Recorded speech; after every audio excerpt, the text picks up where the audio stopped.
aqui, beleza? Está inteiro na tela. Estou inteiro ainda não? Oi? É que eu... Tá me ouvindo? Deixa eu ver. Eu estou te ouvindo aqui. Você está em Tá duas vendo, telas não? aí, está em duas telas. Então tá. Quero ver se eu tiro uma. Isso, desliga uma. Essa que está de vermelho aqui. Tem uma outra tela aqui. Vamos manter o vermelho. Isso, aí ficou uma outra tela aí também.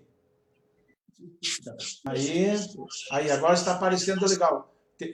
Aí, Pronto. agora está legal. Agora Ok. está bacana. Deixa eu ver aqui no meu Facebook aqui. Nós já estamos ao vivo aí, mas isso aí é assim mesmo, viu? Não é mole, não.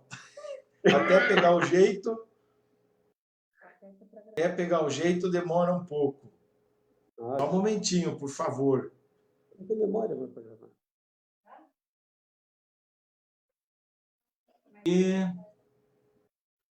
Aí, legal. Aí, ó, estamos no ar já. Deixa eu pôr aqui para o público. Dar privacidade para o público. Público, ok. Só um momentinho.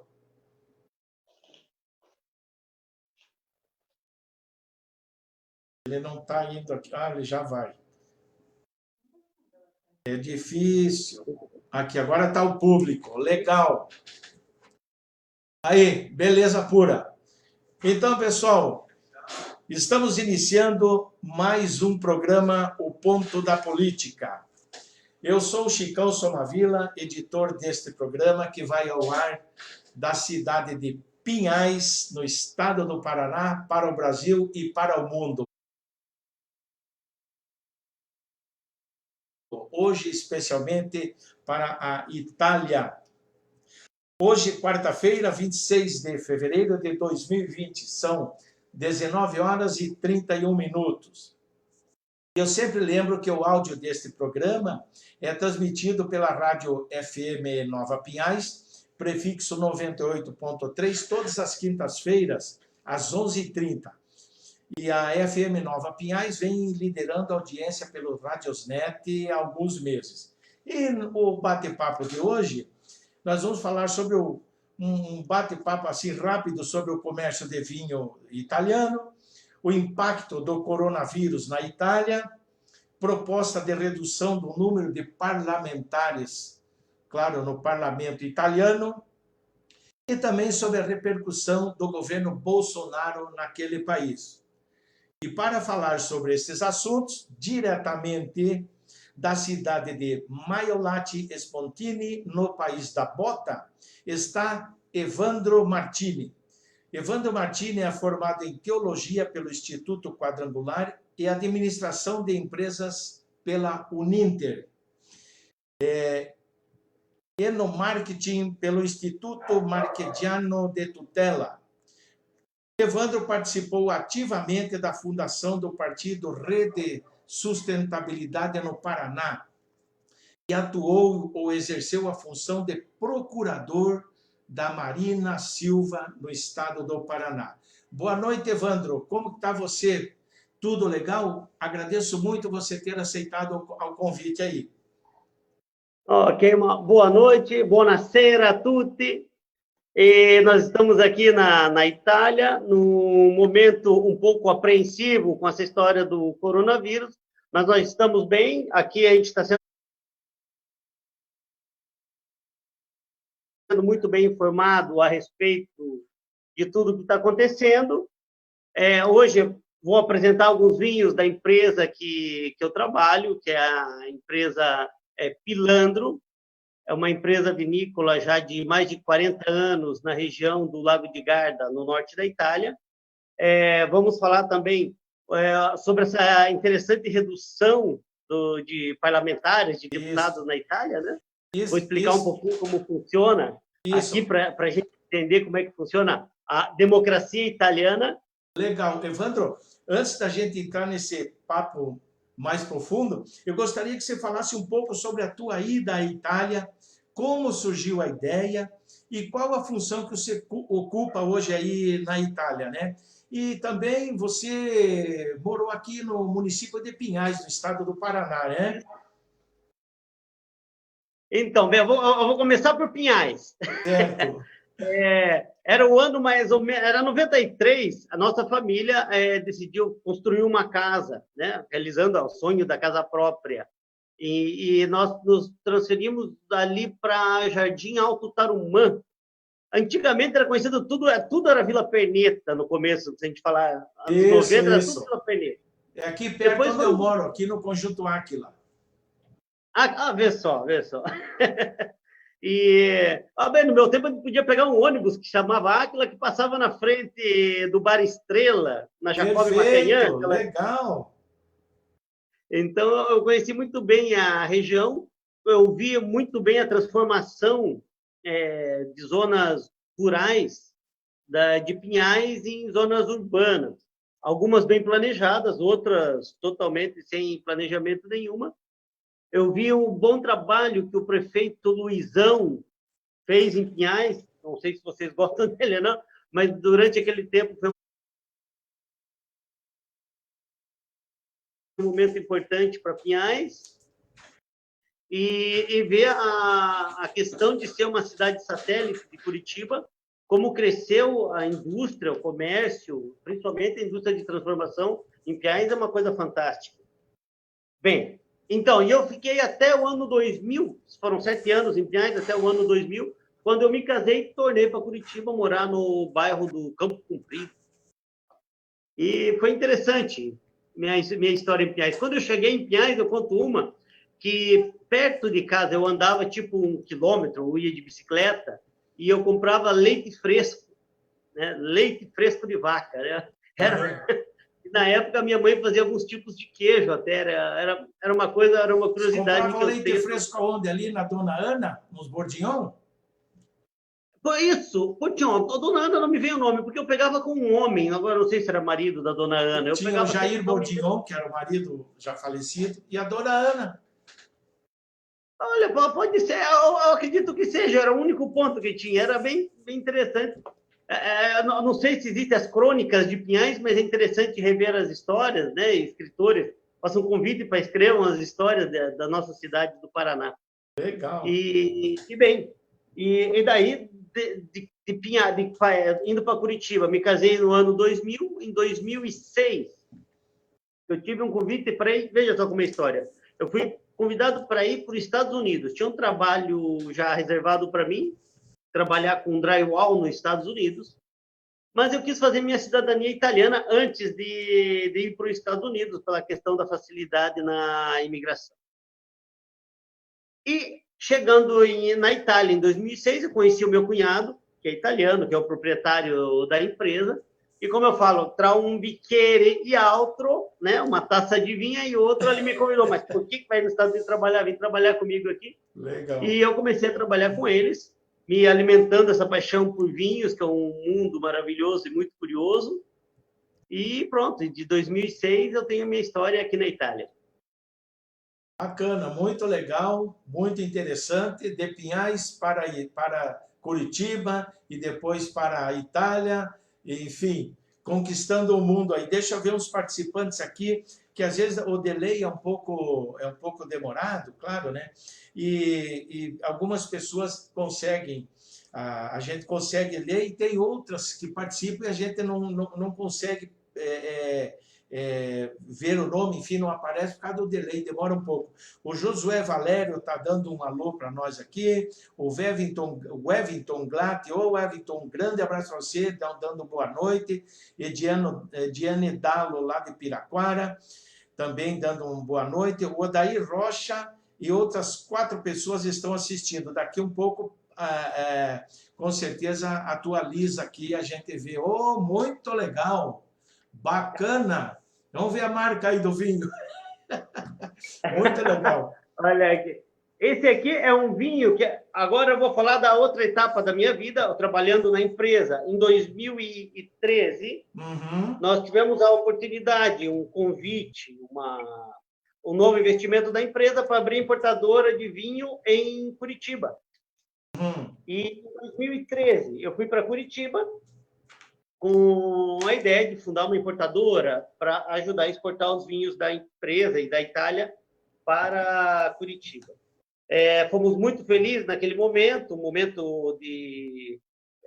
Apesar que no Brasil, em 2006, tinha muita prosperidade, o dólar era um preço muito aceitável, era fácil fazer exportações.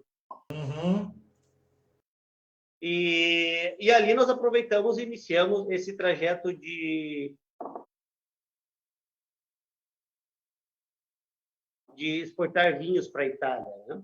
E eu tive no Brasil entre 2013 e 2016, eu fiquei no Brasil. E aí foi ali que eu tive a oportunidade de conhecer a Marina Silva, todo o pessoal que trabalhou na fundação do Partido Rede e Sustentabilidade, que foi uma correria, uma coisa bem extenuante, era um trabalho muito gigantesco para montar um partido em pouco tempo. Infelizmente, naquele momento, o partido não foi aprovado e a Marina ficou como vice do Eduardo Campos.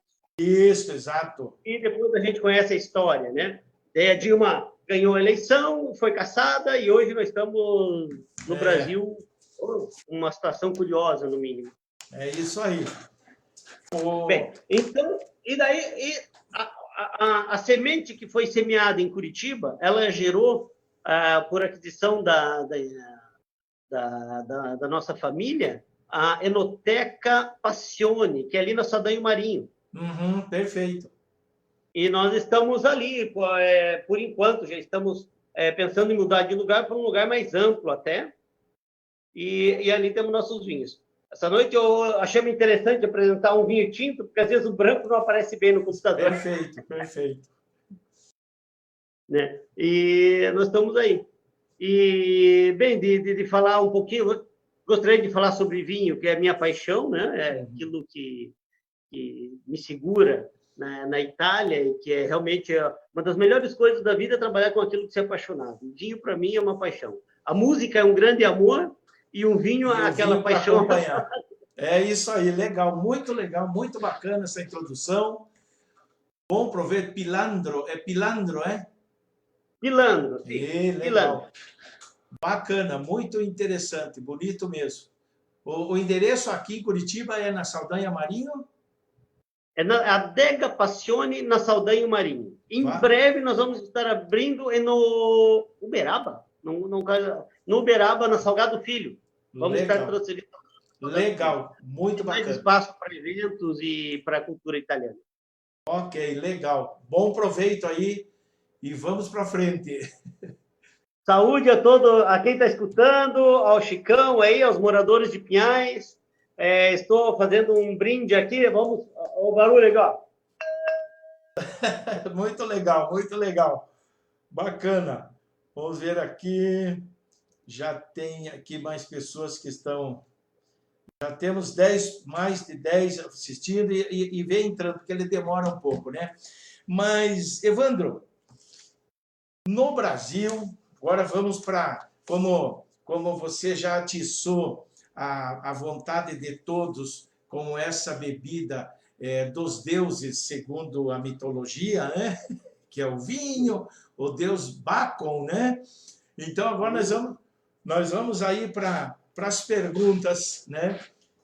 Muito legal, muito bacana, muito interessante mesmo esse teu início de conversa, a tua apresentação, muito legal.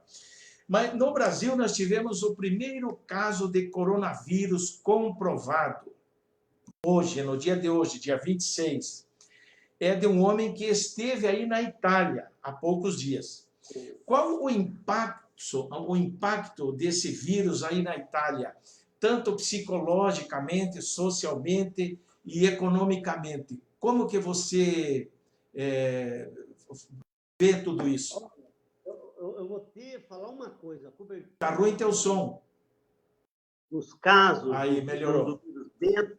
Dentro da Itália, está sendo uma cobertura parecida com a Copa do Mundo, uma coisa que estão perseguindo todas as maneiras, descobrir o porquê, o como, e a melhor maneira de alimentar a população com informações.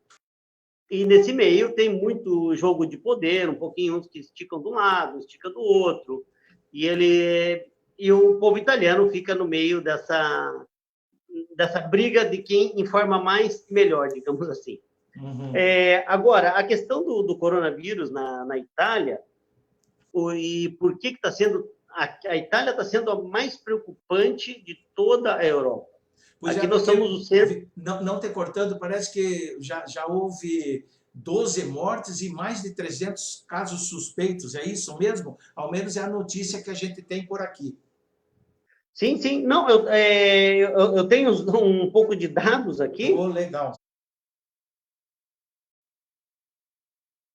Só que, para você, eu peguei à tarde esses dados, mas já estão defasados. Já aumentaram, são mais de 300 pessoas que são contaminadas e estão internadas. Isso que... Suspeito. São 300 pessoas que estão em hospital, estão em internamento. Elas estão em zonas como se fosse uma UTI dessa tipologia de caso, e algumas estão até na UTI. Por quê, Chicão? O problema do coronavírus, ela pega muito pesado, ela é um vírus muito pesado para pessoas de idade. Eles falam aqui over 70 anos, acima de 70 anos, o risco é muito grande se você pega o coronavírus. Porque a explicação que eles dão é que é uma gripe, né? Aqui em italiano é influenza, é uma gripe, seria normal, só que o organismo das pessoas ainda não tem a defesa desse novo vírus. As crianças levam vantagem, como elas são pouco contaminadas, tem pouco contaminação, elas têm muito anticorpos para resolver o problema desse novo vírus. E as pessoas acima de 70 anos já reagem muito negativamente. O vírus toma conta mesmo. Por enquanto, na Itália, as 13 mortes que estiveram, porque não morreram pessoas que morreram por causa somente do coronavírus. Ou algumas já tinham a tuberculose, por sinal, algumas já tinham outros problemas coronários, e o coronavírus, digamos, acelerou o desfecho daquilo ali. O problema nosso aqui da Itália é que, Chico, aqui é um país do tamanho do Paraná. A Itália e o Paraná é mais ou menos o mesmo tamanho. Só que eles são aqui em 60 milhões de pessoas. Então, são quase 8 vezes, podemos dizer assim, mais exatamente 7 vezes a população do Paraná. E como a Itália tem muita zona de montanhosa, as ilhas se habita somente quase nas partes litorâneas, porque tem vulcões, tem um relevo muito acidentado, nós podemos dizer que a concentração de habitantes é muito grande aqui. Aqui as cidades são mais ou menos coladas umas nas outras. Então, a contaminação, a gente sabe que se chegou na Lombardia, em questão de dias está na região centro, mais uma semana está no sul da Itália também. É exatamente o quadro que aconteceu. Entrou na Lombardia, que é a região mais populosa e que tem mais aeroportos internacionais, onde recebe mais pessoas, e depois essa contaminação foi descendo para a parte sul da bota da Itália. Ah, desse jeito aí, então. É mais ou menos assim. A grande dificuldade da Itália, que é um país de 60 milhões, que recebe todo ano mais 30 milhões de turistas. Então, é uma massa muito grande de difícil controle. E somando a isso, temos a posição geográfica da Itália. A Itália é o país da Europa que mais tem países que faz confine, que faz fronteira. Nós pensamos que todo o Balcão, né, aqueles países, Croácia e Eslovênia, bem, aqueles países do Mar Adriático, né, do Mediterrâneo, mas no Mar Adriático, até a Grécia. Depois tem os países africanos, que a Tunísia, uma parte do Marrocos, uma parte da Líbia, todas fazem confine marítimo e estão coisas de 100 quilômetros, 80 quilômetros da Itália. E depois, do outro lado, temos a Espanha, a França, né, que também são confines. Até Portugal não faz confine marítimo com a Itália, mas é muito rápido por mar para chegar ali. E esse é o problema da Itália, por isso que eles estão com medidas tão urgentes. Na Lombardia, já faz alguns dias que eles já fecharam escolas, qualquer evento. Teve uma curiosidade que aconteceu com a nossa empresa, nós estávamos num evento no norte da Itália que fecharam a feira de manhã, entendeu? Domingo de manhã, a feira deveria continuar até segunda-feira, domingo de manhã foram lá e fecharam a feira, falaram para ir para casa porque é melhor para a população. Isso é perigoso. Deixa eu ver aqui mais pessoas aqui. O Rony Stuart, boa noite, está dando boa noite para a gente. Juliano Pereira dos Santos assistindo. Henrique Matheus também está assistindo. E eu peço para vocês, o Décio Maicote também está assistindo. Eu peço para vocês informarem aí, por favor, pessoal, vocês estão assistindo, se vocês estão vendo as duas imagens, que no meu celular só está aparecendo a minha, ele deu uma congelada aqui, né?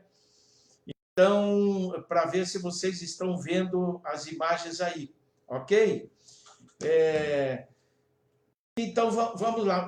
Evandro, há pouco tempo, a extrema-direita, agora uma pergunta política, né? Liderada por Matteo Salvini, que é dado como arrogante e agressivo, perdeu espaços políticos importantes justamente lá no norte da Itália, né?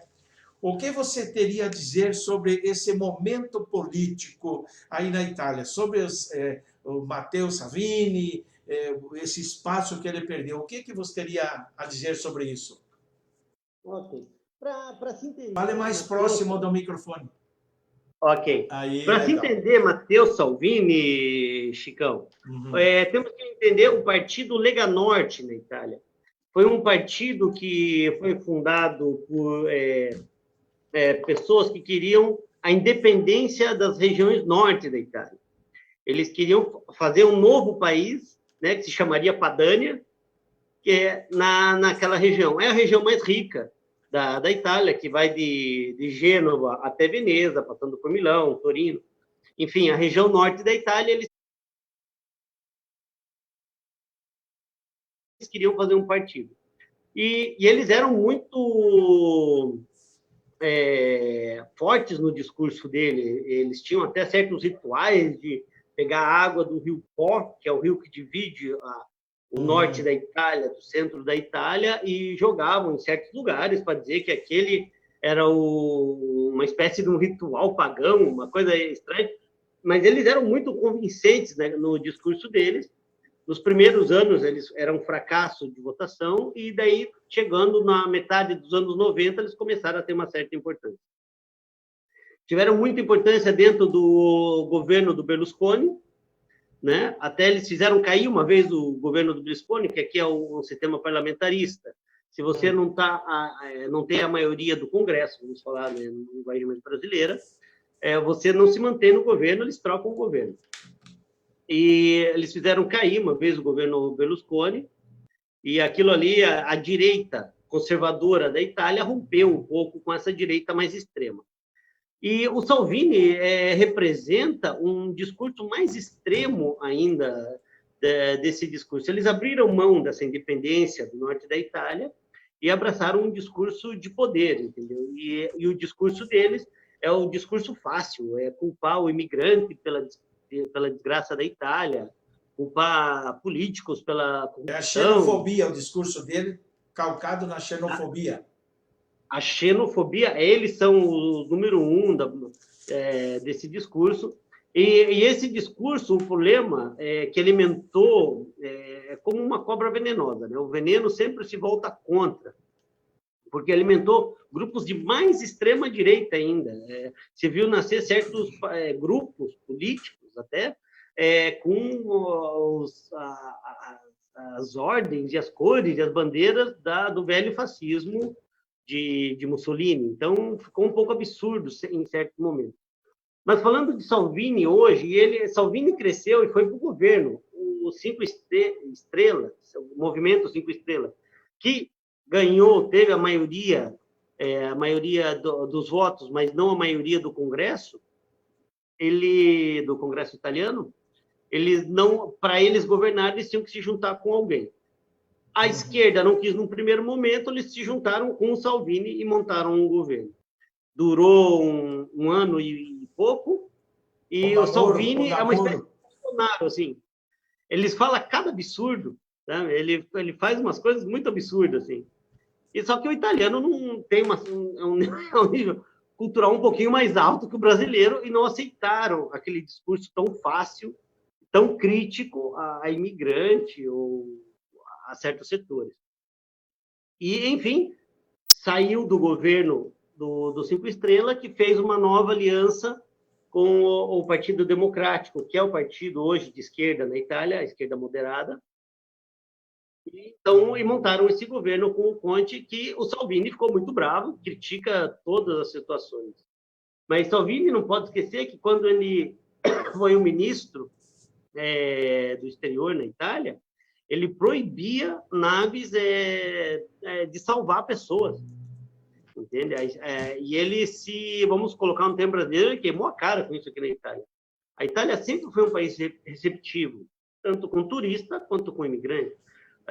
Imaginar a imigração italiana no mundo foi uma coisa muito grande, e eles agradecem por isso, e recebem o imigrante. Tem seus problemas, como em todo lugar do mundo, mas não é um povo fechado. Tá? Então, ele está diminuindo muito o poder dele. A última boa que ele aprontou, porque ele é muito arrogante, ele é uma pessoa de um discurso muito arrogante.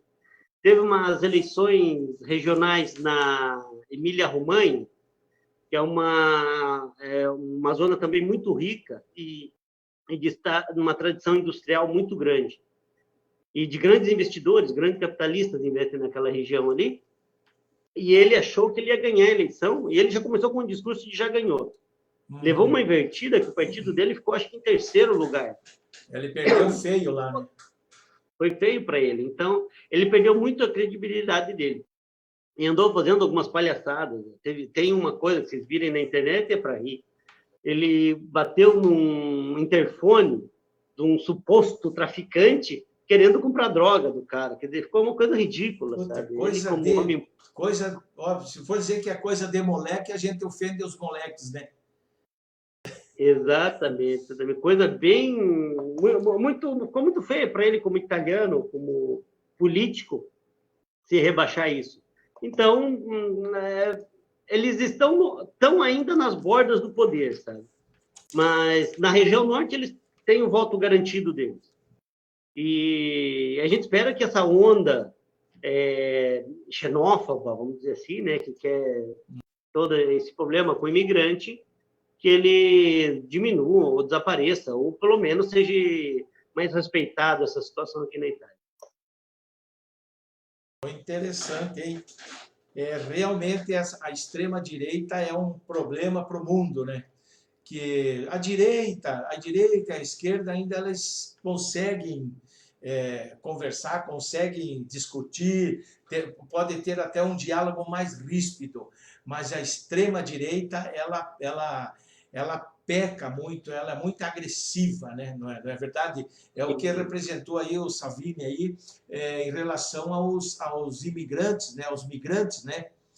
Enfim, aquele pessoal que vinha da Síria e desses lugares, de outras regiões que acabavam ficando, naufragando alguns navios ou ficavam no mar, e ele não queria, como você acabou de falar, ele não queria acolher essas pessoas, né? Isso modificou agora na Itália ou continua assim? Olha, a Itália, ela... Mais próximo do microfone, faz favor. Eu te explico uma coisa. No inverno não são feitas as ondas de imigrações, sabe? Nós estamos vivendo no inverno. Então, depois que o Salvini saiu, os portos italianos foram abertos de novo para naves de socorro humano, né? E as fronteiras marítimas, principalmente, estão mais humanizadas um pouco do que porque antes a lei deveria ser... Ele chegou a mandar para a cadeia uma capitã de uma nave que salvou um barcão que tinha afundado. Caramba! Tá? Então, ele exagerou de toda maneira, sabe? Então, e ele está respondendo isso hoje civilmente na justiça, é um problema para ele. Legal. E exagerou, sabe? Certas coisas, eu falo assim, a administração pública é uma coisa, né? A ideologia é outra. Assim, exatamente. certas coisas ideológicas, levar para a administração pública é absurdo, sabe? Não, é complicado. Mas isso se dá por conta do problema da direita, como no Brasil. Agora, vamos falar um pouquinho estamos falando de política, né, Gicão? Isso. Direita ficou sem nome. Por quê? Quase todas as pessoas da direita a gente pode colocar na cadeia por crime de corrupção de olho fechado. Falamos de Aécio Neves, Temer, daquele ex-governador de São Paulo, que ninguém nem lembra o nome dele. O Alckmin. E outros donos. José Serra, Geraldo Alckmin. Isso, todos esses nomes. São nomes que aqui na Europa eles são conhecidos por darem festas muito boas, sabe? Como que é? Eles dão festas muito boas aqui. Ah, é? Porque eles têm dinheiro fora do país a rolê, entendeu? Só dá uma apertadinha e você acha. Deixa eu ler mais algumas participações aqui. Marcos Guimarães. Boa noite. No começo tive dificuldade para acessar a live, agora está bom. Maicon Sala está assistindo. Da Lei dos Santos, lá de Foz do Iguaçu. Um abraço. Giancarlo Arquitoff. Articopf está assistindo. Valeu. Paulo Barbosa também está assistindo. Valmor Bonfim Maciel, lá de Foz do Iguaçu. Evandro de Oliveira Pereira, de Curitiba. Orlando Maranhão, de Pinhais. E as pessoas vão assistindo. Dê uns likes aí, pessoal. Dê uns likes na nossa live. E para que mais pessoas passem a conhecer o nosso trabalho, né? E também, evidentemente, conhecer as colocações, ficar a par das colocações que os nossos convidados tão gentilmente fazem e participam aqui da nossa live. Mas, Evandro, no ano passado, o parlamento italiano, que é formado por 915 parlamentares, você vê, no Brasil tem 513 no total, mais 81, são 513 deputados, mais 81 senadores. Mas na Itália é formado por 915, assim distribuídos. 630 deputados e 400 senadores, né? E aprovou a redução desses para... Foi 630 deputados e 400 senadores, é isso, né? E aprovou a redução desse número para quê? Para 400 deputados e 200 senadores. E a proposta vai a referendo popular no dia 29 de março.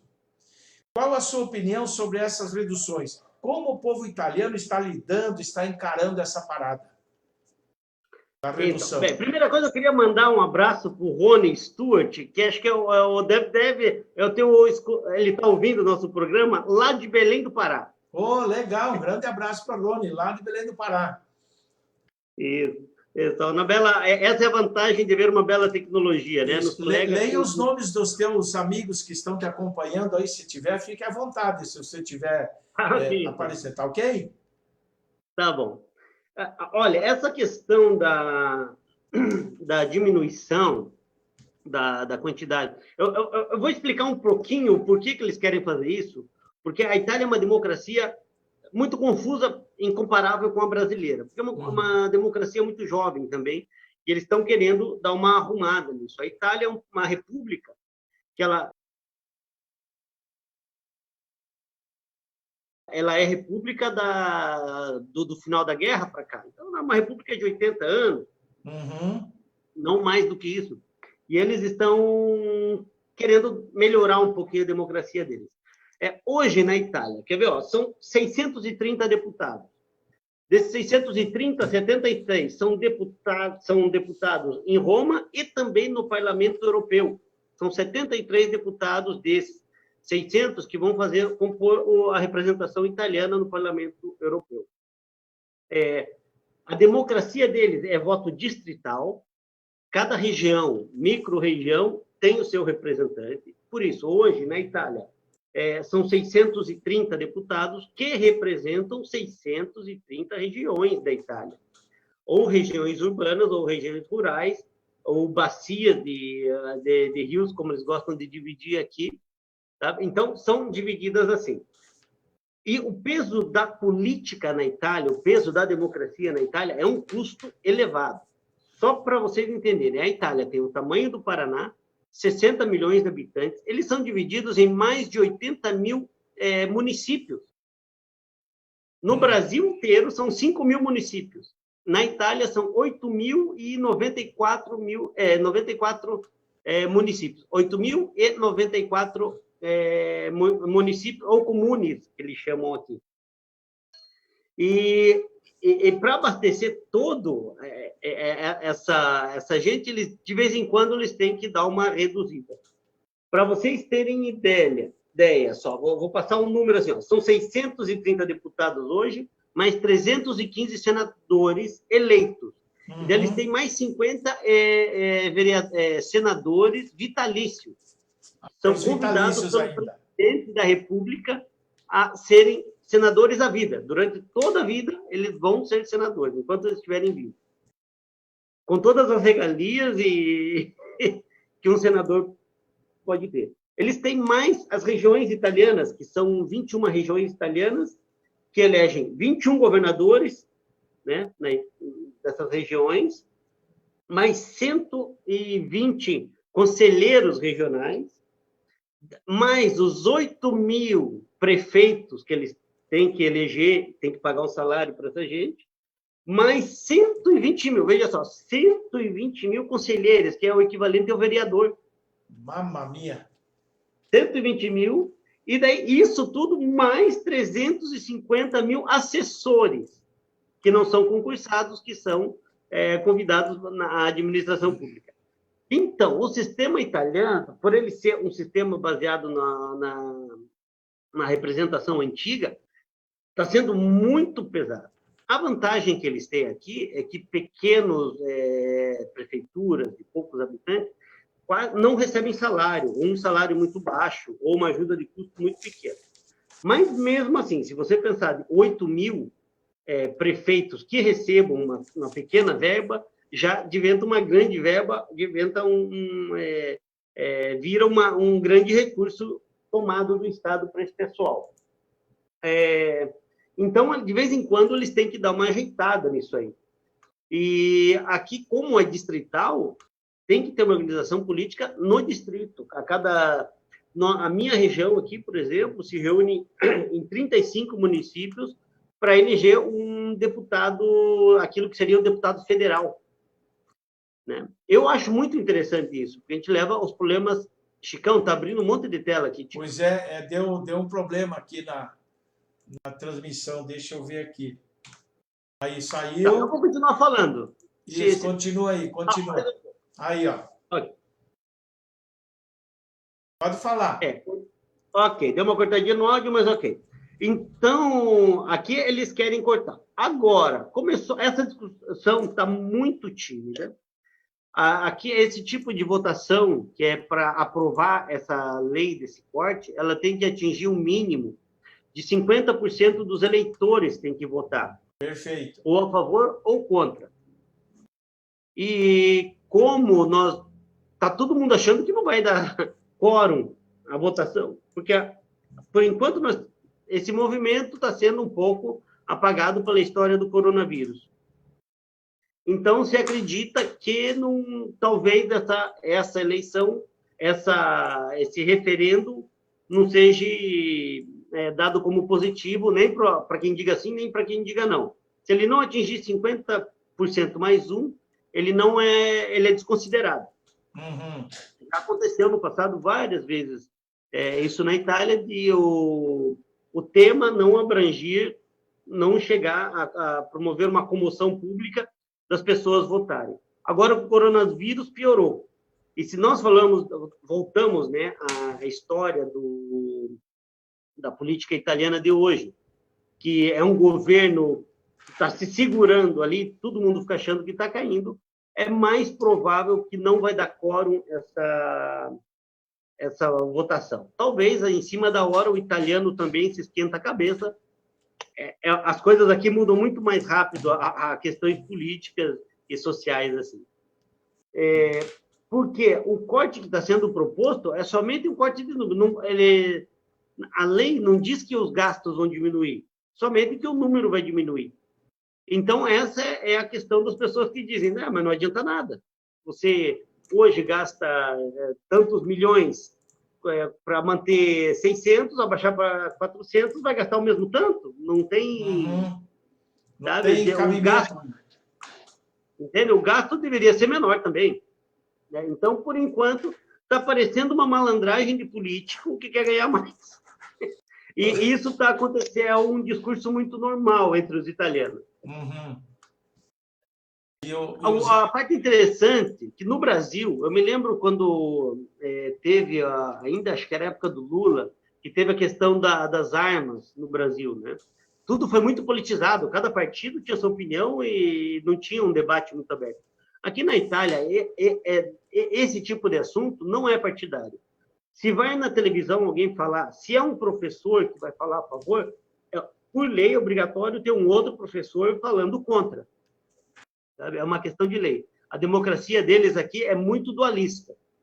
Se você vai se apresentar na televisão, falar uma coisa a respeito da coisa pública, da administração pública, tem que ser ouvido, no mínimo, uma outra parte, na mesma altura. O exemplo que eu dou, se vai um professor universitário falar que é a favor de abaixar o número de deputados, tem que ter um outro professor dizendo que não vale a pena diminuir a mesma situação. Então, isso acaba sendo democrático e enriquece bastante a discussão.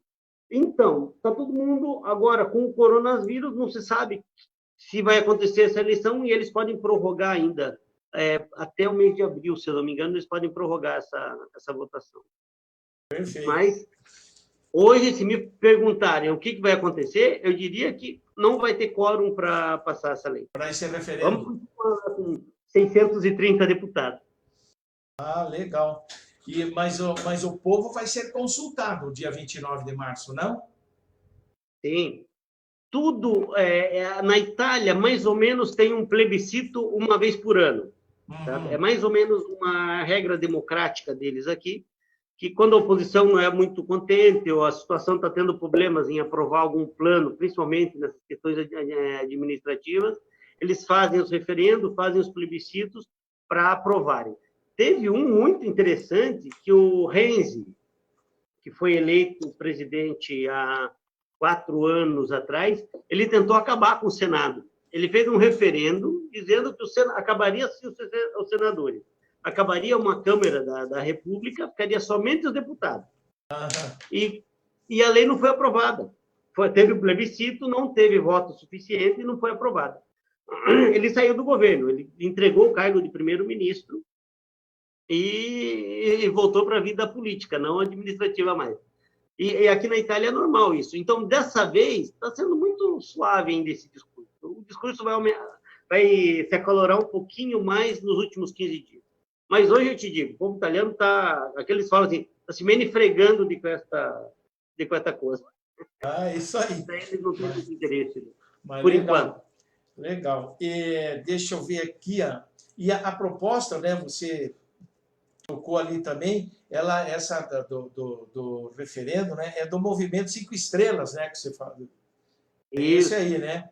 E o 5 Estrelas é o que detém o maior número no parlamento hoje. Né? E quais as possibilidades que eu ia te perguntar agora, de ser ou não aprovada? Mas você já falou que é difícil chegar a uma conclusão, talvez não dê quórum, é isso? Isso. Okay. Se fosse hoje, não daria quórum, com certeza, porque as pessoas não é uma causa muito importante para a vida italiana isso. Diminuir, temos que entender reduzir o movimento 5 Estrelas. Reduzir o número de parlamentares não é uma causa importante para a política nesse momento? Não, nesse momento não. É interessante. Seria mais interessante se eles falassem que reduziria o salário dos deputados. Isso causaria, com certeza, uma comoção. As pessoas diriam, mas somente reduzir e não saber o que vai fazer com o dinheiro depois, fica uma coisa um pouco suspeita, assim, ficou uma lei muito aberta. Então, provavelmente, eu falo, pode ser que nos últimos 15 dias aconteça uma reviravolta. Legal. Só explicar Deixa eu ler aqui mais alguns nomes que está dando problema na o transmissão. movimento Tem gente que está Estrela dizendo lá, que só né? está aparecendo a minha imagem.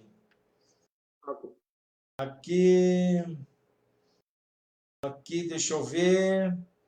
No começo, aqui Marcos Guimarães, Prudentópolis, Paraná, parabenizar o canal que não conhecia, ao Chicão e também ao Evandro pela sua militância aguerrida e democrática. Obrigado aí, Marcos Guimarães. Um grande abraço para você e obrigado aí pela consideração. Orlando Maranhão, resumindo, Itália, muito cacique para pouco índio, diz aqui Orlando Maranhão. Rita Bauer, Dionísio de Oliveira Corse e outras 3 pessoas estão assistindo nesse momento. Então, e nós vamos para frente aí, né? Deixa eu ver aqui. Evandro, você deve estar acompanhando aí, claro, como brasileiro, que o Bolsonaro tem realizado tuitadas e declarações nada republicanas. Recentemente teria convocado via rede social um ato contra o Congresso Nacional, acompanhando o ministro Augusto Heleno do Gabinete da Segurança Institucional. Um ato contra o Congresso no dia 15. Hoje o Bolsonaro já voltou dizendo que não é bem assim, etc. e tal. E como que o povo italiano ele está mensurando, ele está ligado nessas coisas aqui no Brasil, ou nas declarações do próprio Bolsonaro, ou então de alguns deslocados ministros do governo Bolsonaro? Ou não passa muito isso aí pela Itália? Então, a política tupiniquim, vamos falar assim, né, da Pindorama, a política brasileira, ela não... Para o europeu não interessa muito, não interessa quase nada. Eles leem a política assim, se o dólar está subindo, o país está sendo mal administrado. Se a dívida pública está subindo, o país vai quebrar, está sendo mal administrado, não é bom investir ali. Se esse país, a moeda está desvalorizando, não compensa comprar nada nesse país. Porque é uma coisa lógica, o pensamento do italiano com um país sul-americano é que nós somos república das bananas, realmente, sabe? É um pensamento um pouco coletivo, assim, mas vocês são da América do Sul, sabe? É um sentimento assim que eles têm a respeito da política latino-americana, sabe? Eles mais ou menos englobam tudo no mesmo pacote. Eles conhecem um pouquinho mais da realidade argentina, porque muitos italianos têm parentes na Argentina, mas é uma quantidade muito grande, principalmente na região Vêneto. E do Brasil, o que eles amam é falar das praias, das paisagens e da caipirinha brasileira. Isso eles gostam muito. E da carne. A outra coisa, né? A Argentina pode fazer a melhor carne, mas o brasileiro sabe fazer ela muito melhor do que o argentino. Então, ela sabe preparar melhor. O tempero brasileiro é mais saboroso? É mais saboroso. Legal. Está aqui o Rony. Olá, meu querido amigo Evandro Martins. Forte abraço para você e família. Aqui em Belém, muita chuva. Agora, Chicão, parabéns pela live, viu? Lá em Belém está chovendo bastante e o Rony Stuart está lá. O Agostinho Makiewicz. Boa noite, meu amigo Chicão. Boa noite, Agostinho. Boa noite para você também. E o Rony tinha falado que está vendo só a minha imagem. Não sei o que aconteceu. Aqui eu estou vendo as duas na tela, mas no meu celular também não está aparecendo a outra imagem. Não sei o que aconteceu aqui, mas nós estamos tentando fazer o melhor. Mas, Evandro, como nós já estamos chegando ao final desse programa, que foi muito legal, muito bacana bater um papo com você, eu deixo tempo aí para você, alguns minutos, para você fazer as suas considerações finais e agradecendo imensamente a sua predisposição em participar conosco aí. Ok. Eu vou mandar um abraço. Eu acabei de saber que o Marcos Guimarães, ele é um escritor lá de Prudentópolis, também trabalhou com a gente na fundação do Partido Rede, da Marina Silva. Era um sonho importante. E hoje, com as mudanças todas políticas brasileiras, o que está acontecendo, eu gostaria de dar uma mensagem de otimismo para o brasileiro, que essas ondas extrema-direita ou extrema-destra, essas ondas de extrema, elas passam. Né? E o que nós temos que confiar é no nosso trabalho, na qualidade do serviço que a gente pode prestar. Eu sou um socialista, eu acredito que governos socialistas fazem melhor pela população, principalmente pela população mais carente, que é aquela que precisa de governo, porque aqueles que têm dinheiro no banco, meu amigo, aqueles lá controlam a economia e trabalham para eles. Eu estava vendo alguns números da dívida pública brasileira, a vergonha que está sendo transformada a dívida brasileira. Nós estamos virando um queijo para ratos, tá? Um produto muito bom, mas que ratos estão comendo.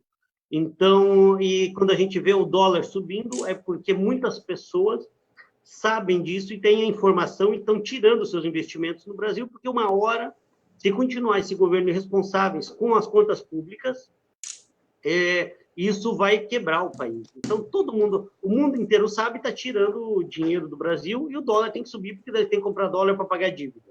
Quem está ficando rico são os bancos. Então, eu digo, bola para frente, gente. O Brasil é um país rico, muito abençoado por Deus, né? Tem um povo maravilhoso, um povo que não desanima, mesmo nos piores momentos. O povo brasileiro soube enfrentar, levantar a cabeça e ir para frente. Não podemos ter medo dessas ameaças fascistas, desse presidente que ameaça a própria democracia do país que ele foi eleito. É um absurdo, mas a gente sabe que ele volta atrás, porque ele é um medroso. Então, ele joga as posições radicais dele e depois ele volta atrás como se nada acontecesse.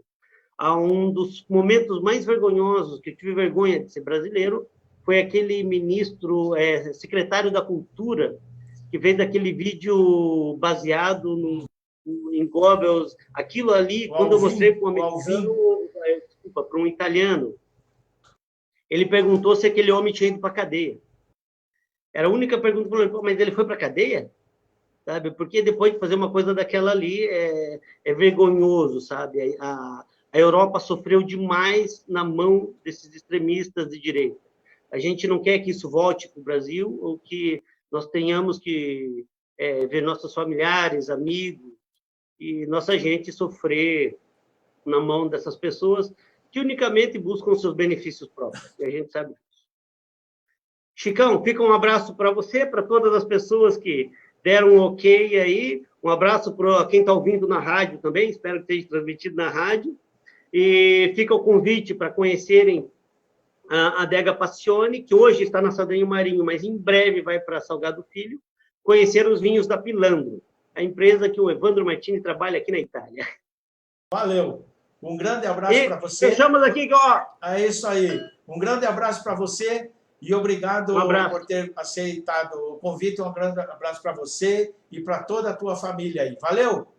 Abraço. Fica um último abraço para minha mãe, Terezinha Martini, que mora aí no Jardim Alto Tarumã. Oh, legal. Valeu. Um abração. Ela tem 83 anos e é a abençoadora da nossa família. Qual o nome dela? Terezinha Martini. Dona Terezinha Martini, um grande abraço aí também. Valeu? Até a próxima. Um abraço e arrivederci. Arrivederci.